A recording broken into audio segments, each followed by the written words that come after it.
டேஸ்டியான பாவக்காய் ஃப்ரை எப்படி பண்ணலான்னு பார்க்கலாமா? அதுக்கு இந்த மாதிரி தின் ஸ்லைசஸாக பாவக்காயை கட் பண்ணிவிட்டு அதை நல்லா வாஷ் பண்ணி ட்ரை பண்ணிக்கணும். நான் இன்றைக்கி 3 பாவக்காய் எடுத்திருக்கேன்.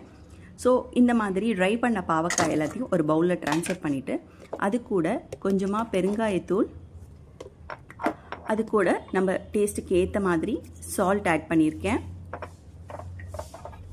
உங்கள் காரத்துக்கு ஏற்ற அளவுக்கு மிளகாய்த்தூள் போட்டுக்கலாம். நான் இங்கே காஷ்மீரி சில்லி பவுடர் போட்டிருக்கேன். ஸோ 2 ஸ்பூன் அளவு போட்டிருக்கேன்.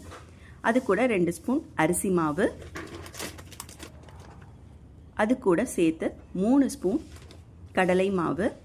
இது எல்லாத்தையும் சேர்ந்து நல்ல மாவெல்லாம் உப்பெல்லாம் கோட் ஆகிற அளவுக்கு பிசையணும். இந்த மாதிரி இது கூட 1 ஸ்பூன் தயிர் ஆட் பண்ணிங்கன்னா இன்னமுமே டேஸ்டியாக இருக்கும். ஒரு 10 மினிட்ஸ் ஊற விட்டுட்டு இந்த மாதிரி சூடான எண்ணெயில் எல்லா பாவக்காயும் போட்டு நல்லா பொரித்து எடுத்திங்கன்னா மொறுன்னு டேஸ்டியான பாவக்காய் ஃப்ரை ரெடி ஆகிடும்.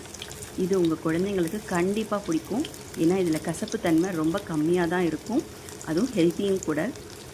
பொரியலாக செஞ்சு கொடுக்கறத விட இந்த மாதிரி ஃப்ரையாக செஞ்சு கொடுத்து பாருங்கள், இன்னும் வேணும்னு கேட்டு சாப்பிடுவாங்க. எங்கள் வீட்டில் இதை அடிக்கடி நாங்கள் செய்வோம்.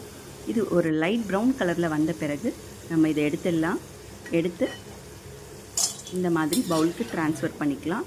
ரொம்ப டேஸ்டியாக இருக்கும். ரச சாதம், லெமன் ரைஸ், அந்த மாதிரி எது கூட வேணாலும் சாப்பிட்லாம். மாதிரி வீடியோஸ்க்கு என்னோடய சேனலை சப்ஸ்கிரைப் பண்ணிக்கோங்க. தேங்க்யூ, பாய்.